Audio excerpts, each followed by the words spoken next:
So we talked about how to deal with discrete data point, and we said it's exactly the same thing that we do for continuous functions.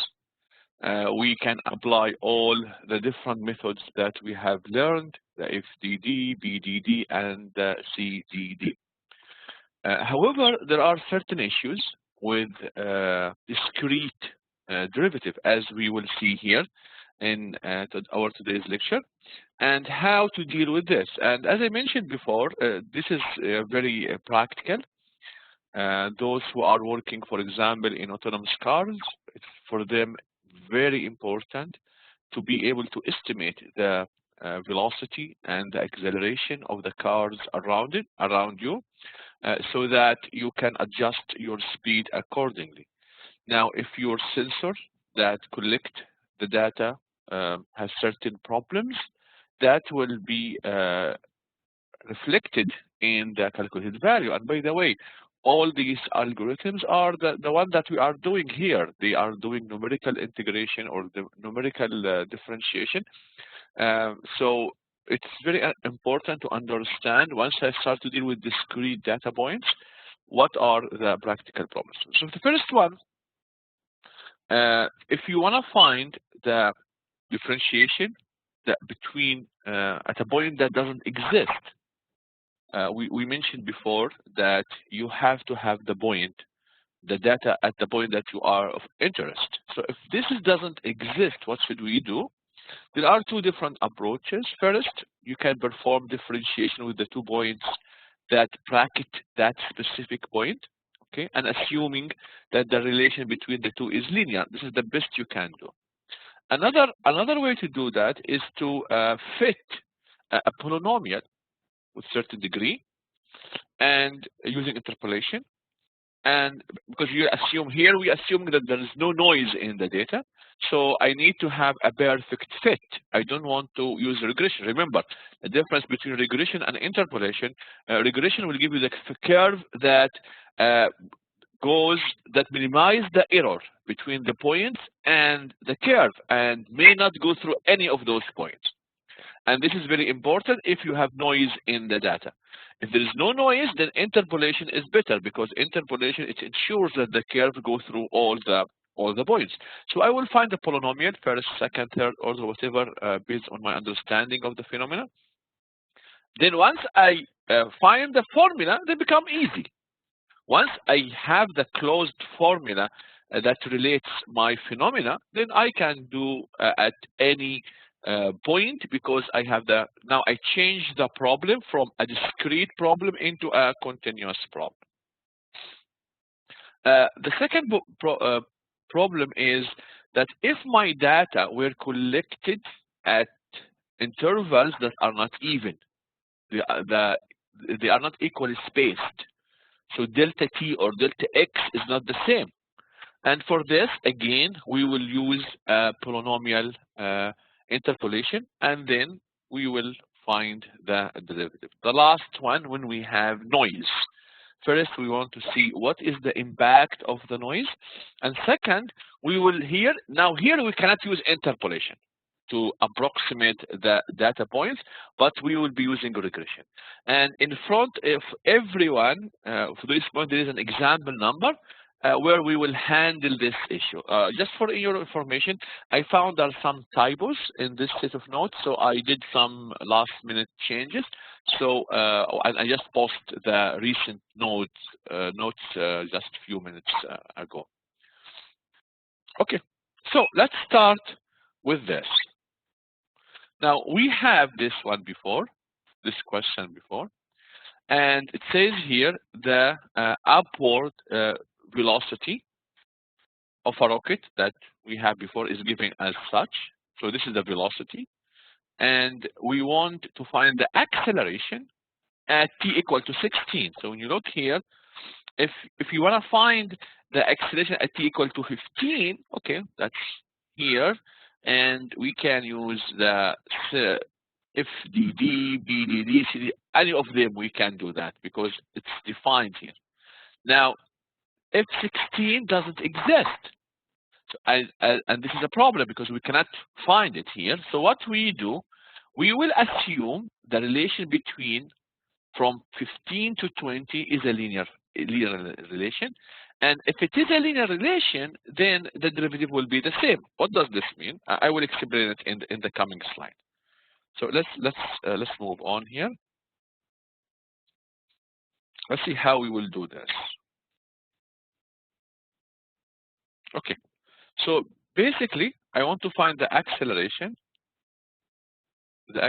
which is basically for us is the velocity at t I plus 1 minus v at t. I used the forward divided by delta t.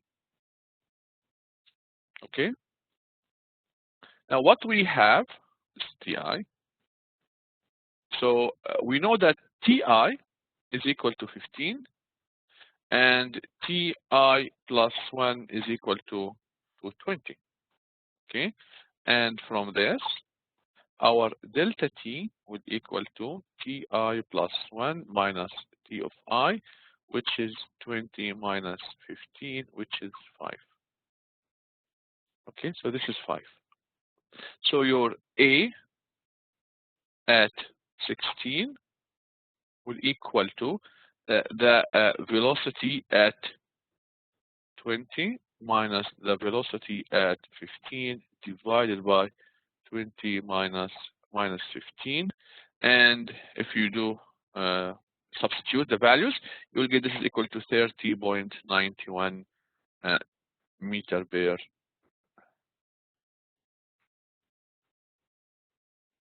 per centimeter square. 91 for actually meter per second square. Okay. Now, if you come and ask me, okay, so what would be the acceleration at 17, or the acceleration at 18, or the acceleration at 19? Any point in between here, I will tell you it's exactly the same function. Okay. Now, how we can physically justify this is the following. If this is your t, and this is your velocity, and here is your ti, and here it is your ti plus 1. So if I assume that there is a linear relation here, so it means that your velocity is equal to b plus a t. So your acceleration a, which is the derivative of b, is nothing but a. Let me just call this is something else. Let's call this is b1 and this is b2, just to give it a difference. So this will be b2. Okay, so the acceleration will be constant. Anything in between here will be exactly the same. So this is why we can use this. So this is just only in case that we can assume that. Of course, we have no other choice actually, except this is the only thing.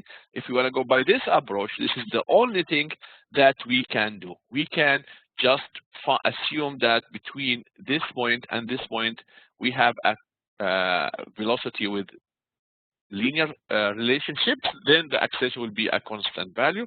Then so all of those will be exactly the same as this value.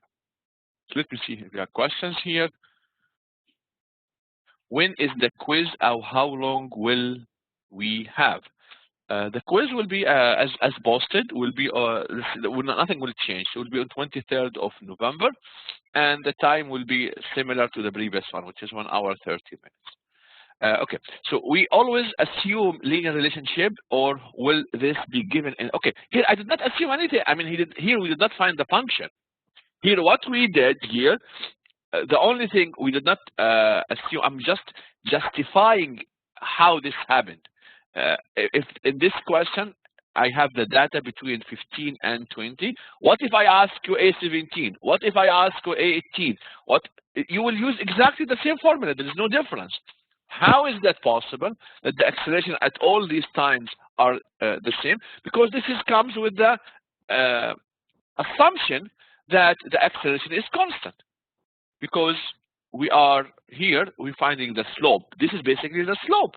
Okay, so we are assuming that the function is constant, and hence the acceleration will be constant between all these values. This is the only thing you can do. And as I mentioned, if I ask you to find the acceleration at any other point in between, it will be exactly the same value. Okay, so obviously that's not a very good approach. This is not really the best approach. A better approach would be to fit a polynomial. So if I fit a polynomial to the degree that I want, now I'm not confined or forced to assume a linear relation between 15 and 20. I can select 3 points or 4 points, and I get a second order polynomial, a third order polynomial. Then I can have a better result, and I can here use either the direct method or the Newton's divided difference method. In any of those will suffice. And here I will find the polynomial, and then I can do the derivative at any point. And here the derivative will not be the same, especially if we use different functions.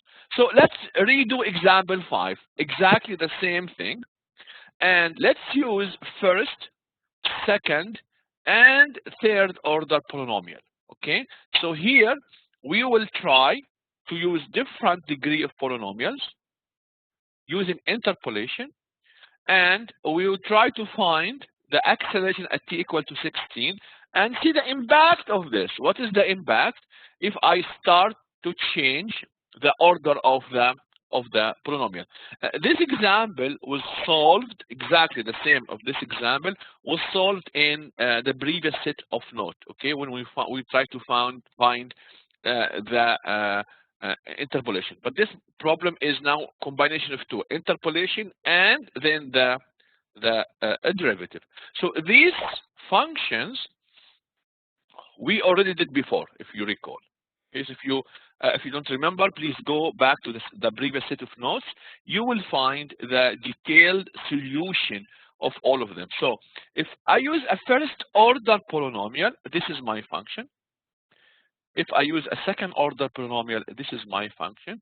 If I use a third order polynomial, this is my function.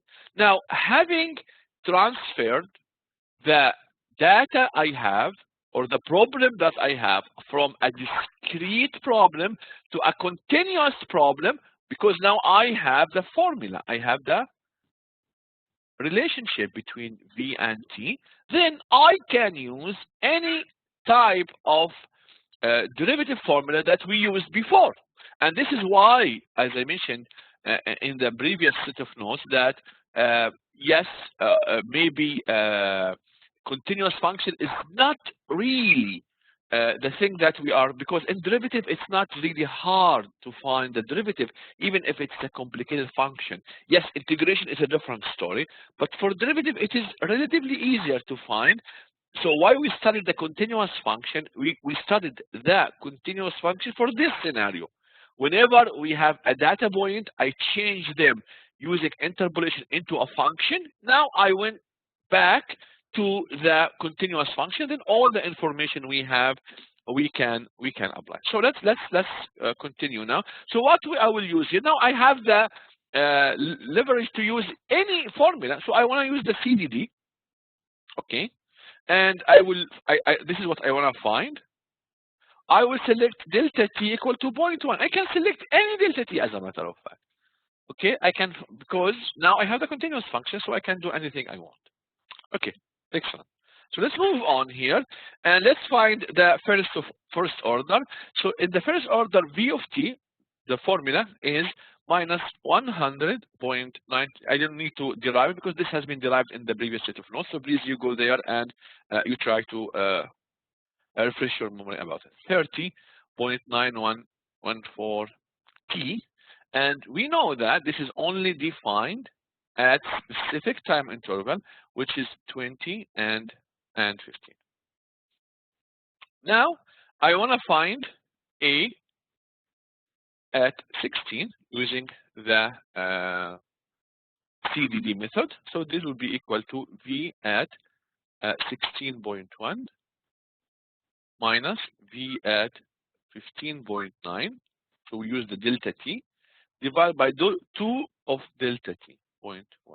So now you go and substitute here. You will find this is equal to 30.9114 meter per second square. Okay.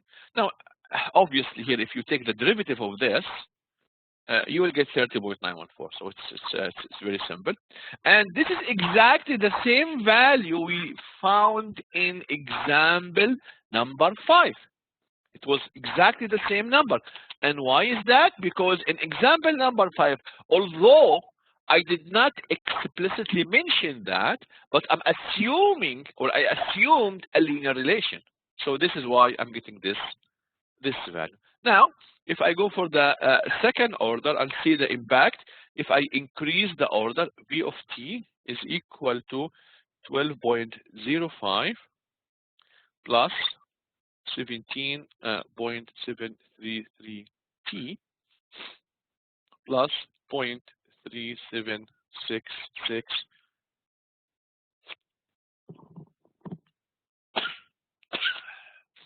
excuse me, t square, and this is now defined at a relatively larger time interval. This is from 20 to 10. Okay. Now, to get a second order, we have to use 3 data points. So we use 10, 15, and 20. And from this, a at 16. Now, I can take the derivative, but of course, in the exam, you don't do that. This is a numerical course, so you have to use that numerical derivative. Yes, you can use the regular derivative to check your answer, but this is just for you to check. But once you write the answer, you have to use this formula. Again, we use exactly the same formula, V at 16.1 minus V at 15.9 divided by 2 times 0.1. But here, the 16.1 and the 15.9 is substituted in this formula, not this, because we are using now second order, and this gives me 20.784. Finally, you will go for third order polynomial that we also derived before this, minus 4.544 plus 21.266 t plus 0.13204 t squared plus 0.0054337 t cube, and from this you try to find a16, and this is, you will find it equal to 29.667. So as you can see here, the errors start to, it's not 20 actually, this is 29, sorry, it's 29. So as you can see here, the error is start to converge to reduced, because I'm now more and more converging to the right answer. Okay. Let me see if there's a question here. When given question like that, how do we know which method to use? Of course, I have to direct you. I have to tell you either to use a polynomial fit, or you have to use just approximate the answer without using the polynomial. So you have to have a clear instructions which method to use. But here I'm just demonstrating to you how to solve the question. Okay, the last problem that we face using discrete data, and this is a very, very serious problem, which is when we deal with noise. When we deal with noise, there is a huge impact, especially when there is like a sudden jump. We know that derivative is the rate of a change of the function. So for example, if we have a data like this is, let's say, a position that you are measuring at t. So this is the position, and there is no noise to it. So when you take the derivative, there is a straight line. This is the speed. Your speed is steadily increasing with constant acceleration. So if you try to take the derivative of this, you will see a straight line. Okay. Now, if we start to have some sort of noise which impact my results, so here there is somehow noise here at this region. So when you try a little bit there, so you start to see that the function acting in a weird way. Okay, that's not. This will not give us a constant acceleration if we are trying to take the second derivative. So, and this is very practical. Why? Because we are collecting data through sensors. The sensors themselves, they have certain errors. And the data that we collect from, because of the environment, we are getting also some noise from the environment. So having noise in the data, or not having not exactly the exact numbers using the sensor, that's something very natural.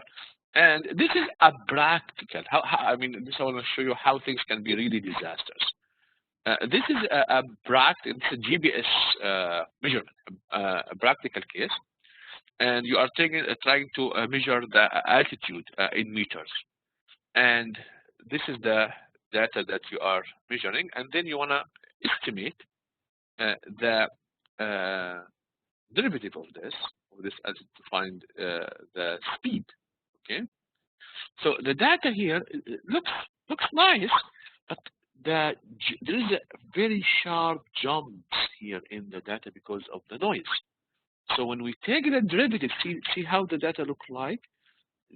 Look to the blue line, very jumpy, very random. Looks like random. The red line here, the guy was trying what to do to take the moving average to smooth the data, trying to take the average of several points. This is called a moving average technique to smooth the abrupt change. But when you look to the original function that we did, it's like a sort of noise. You can't get information out of this. Why is that? Because the original data has noise that was not really very apparent here. But when we take the derivative, you see here this random behavior of the velocity. So this is something very, very serious that we need to deal with. Now, since we have here a noise, then we cannot use interpolation. Because interpolation, we have to go through the whole point. So interpolation may not be the best thing. The best thing here to find the regression. I mean, there's an advantage of regression over interpolation, that regression is good for the whole function. Okay? So I can find the derivative at any other point. However, interpolation, no. You estimate the function, either linear or second, third, or between 2 points, 3 points, 4 points, and that's it. Then you can find the derivative within this time span that you specified. However, if you try to move to somewhere else, then that's not gonna work. Then you have to change the interpolation function if you go outside this range. So let's see this question. Now we are repeating question number 5, and I add a random noise here to the velocity. Okay, and we want to use the regression fit to fit a second order polynomial and calculate the derivative at t equal to 16. But before, I will fit an interpolating function. Okay, so still I want to find the acceleration at 16. So I will fit for this an interpolating function between 15 and 20 linear function, and between 10 and 20 a second order polynomial function. And then I will go and fit the regression. So as you can see here, a question like this, one question like this will review the whole 3 sections: the regression, the interpolation, and the derivative. And I know what's in your mind now. Oh my God, will you ask us something like this in the exam?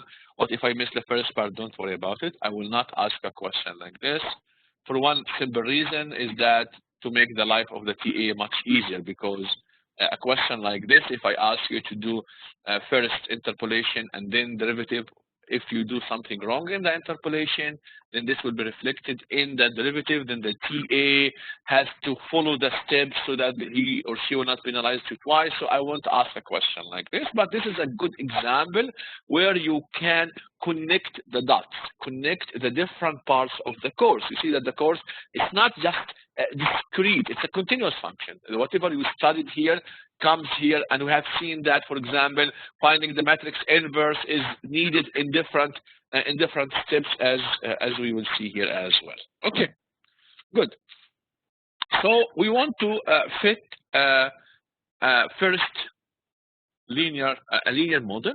So we know that b of t equal to b0 plus b1 t minus t0. Okay, so I will have here 15, 20, and this is 374.99, this is 539.82. This is from the table. I hadn't do anything yet.